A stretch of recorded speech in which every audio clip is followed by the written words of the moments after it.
శ్రావణ మాసం వచ్చిందంటే భక్తితో ఇళ్లన్నీ కళకళలాడతాయి.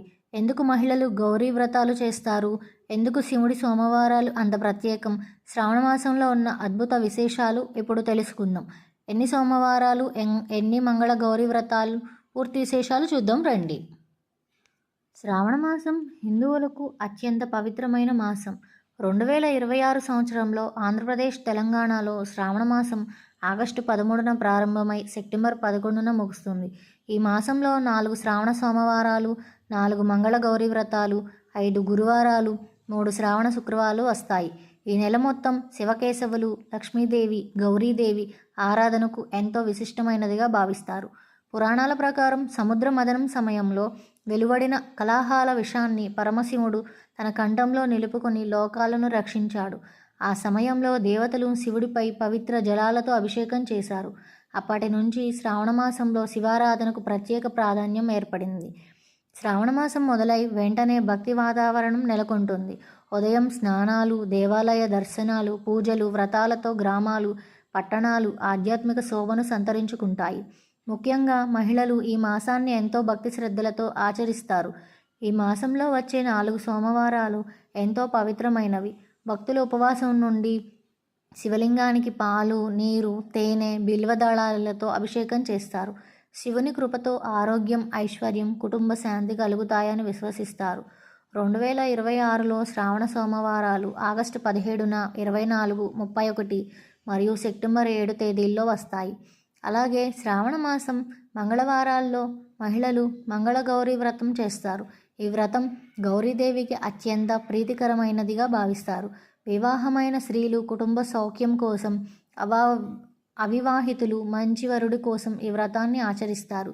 2026లో మంగళగౌరీ వ్రతాలు ఆగస్టు 18, 25, సెప్టెంబర్ 1, 8 తేదీల్లో వస్తాయి. శ్రావణ మాసంలో వచ్చే ప్రతి శుక్రవారం లక్ష్మీదేవికి ప్రత్యేక పూజలు చేస్తారు.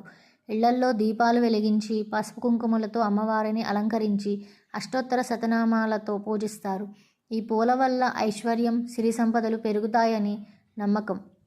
ఈ పవిత్ర మాసంలో నాగపంచమి, వరలక్ష్మి వ్రతం, రాఖీ పౌర్ణిమ, శ్రీకృష్ణ జన్మాష్టమి వంటి మహాపర్వదినాలు కూడా వస్తాయి. ముఖ్యంగా వరలక్ష్మి వ్రతాన్ని మహిళలు ఎంతో భక్తితో నిర్వహిస్తారు. లక్ష్మీదేవి అనుగ్రహంతో కుటుంబంలో సుఖ సంతోషాలు పెరుగుతాయని విశ్వసిస్తారు. శ్రావణమాసం మనకు భక్తి మాత్రమే కాదు, క్రమశిక్షణను కూడా నేర్పుతుంది. ఉపవాసాలు, దాన ధర్మాలు, దేవుని నామస్మరణ, సత్సంగాలు మనసుకు ప్రశాంతతను అందిస్తాయి. ఈ నెలలో చేసిన ఒక్క మంచి పని కూడా అనేక రెట్లు ఫలితాన్ని ఇస్తుందని పెద్దలు చెబుతారు. అందుకే శ్రావణ మాసాన్ని పుణ్యమాసం, భక్తి మాసం, లక్ష్మీదేవి ప్రీతి మాసం అని పిలుస్తారు. ఈ మాసంలో శివుడిని, గౌరీదేవిని, లక్ష్మీదేవిని భక్తితో ప్రార్థించి వారి ఆశీస్సులు పొందుతాం. ఓం నమః శివాయ. ఓం మహాలక్ష్యే నమః.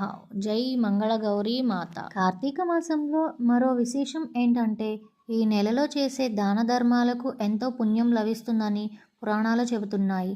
అన్నదానం, వస్త్రదానం, గోసేవ, దేవాలయ సేవ వంటి మంచి పనులు చేస్తే భగవంతుని అనుగ్రహం మరింతగా లభిస్తుందని విశ్వాసం. ఈ మాసంలో ఉదయం బ్రహ్మముహూర్తంలో లేచి స్నానం చేసి దేవుని నామస్మరణ చేయడం చాలా శుభప్రదం. ఇంట్లో దీపం వెలిగించి ఓం నమఃశివాయ లేదా ఓం శ్రీ మహాలక్ష్యే నమః మంత్రాలను జపిస్తే మనసుకు ప్రశాంతత కలుగుతుంది. శ్రావణ మాసం ప్రకృతికి కూడా ఎంతో ప్రత్యేకమైన కాలం. వర్షాలు కురిసి భూమంతా పచ్చదనంతో కళకళలాడుతుంది.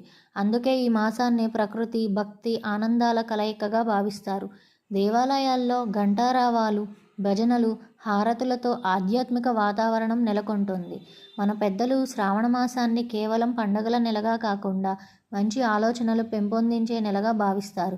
కోపం, అసూయ, ద్వేషం వంటి చెడు భావాలను విడిచిపెట్టి ప్రేమ, దయ, భక్తి, సేవాభావంతో జీవించాలని ఈ మాసం మనకు సందేశం ఇస్తుంది.